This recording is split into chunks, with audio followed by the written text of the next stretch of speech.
a man who lived by his conscience. In a small town nestled near the northern hills of England, there lived a man named Alaric. He was a humble shopkeeper, known to everyone in town for his warm smile and kind words.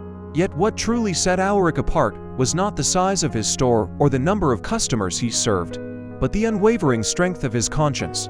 Alaric lived in a modest brick house with his aging mother, Edith, and his teenage son, Bram. Every morning, just before sunrise, Alaric would sit by the kitchen window with a steaming mug of tea, watching the light break over the rooftops. That quiet moment reminded him why he worked so hard: for his family, for his honor, for the peace in his heart. He opened his small shop on the corner of Maple Street, greeting neighbors by name, never cheating a single penny, never turning away those in need. His reputation as an honest man spread far beyond their tiny town. People trusted him because they saw that Alaric's word was as good as gold.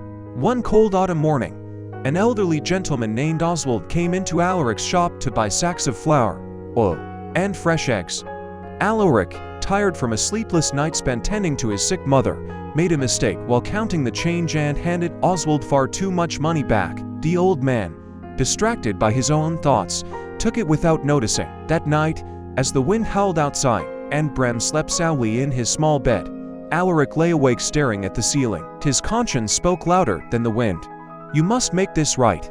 No matter how small the wrong, it must be undone." The next morning, before even opening his shop, Alaric bundled up and walked street by street asking neighbors where Oswald lived. When he finally knocked on the old man's door and explained the mistake, Oswald's eyes welled up with tears.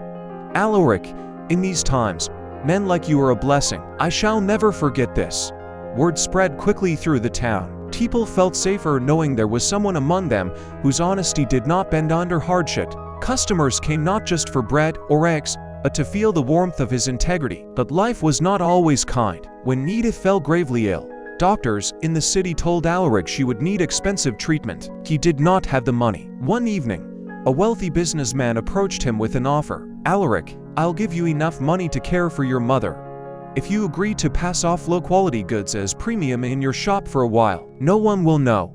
Alaric sat alone that night, a cup of cold tea forgotten in his hands. He looked at his son Bram's sleeping face and heard the voice in his heart again. "Better to lose all you have than to lose your conscience." When dawn broke, he found the businessman and calmly refused. "My mother taught me to sleep with a clear heart. I won't trade her trust for anything in this world." Word of this reached many people. Neighbors who once only greeted him now brought what they could: small donations, food parcels, letters of support.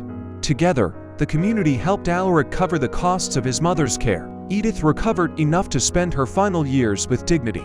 Bram grew up watching his father's unwavering honesty and carried that same light in his own heart. Years passed. Alaric's little shop expanded, but he remained the same man sitting behind a simple wooden counter, greeting every customer like an old friend. He taught Bram, and later Bram's children, that a clear conscience is more precious than gold. Moral: Alaric's story reminds us that living by one's conscience is not always easy, but it is always right. In a world that sometimes tempts us to bend the truth for gain, true integrity stands firm. Money comes and goes, but the peace in one's heart endures forever.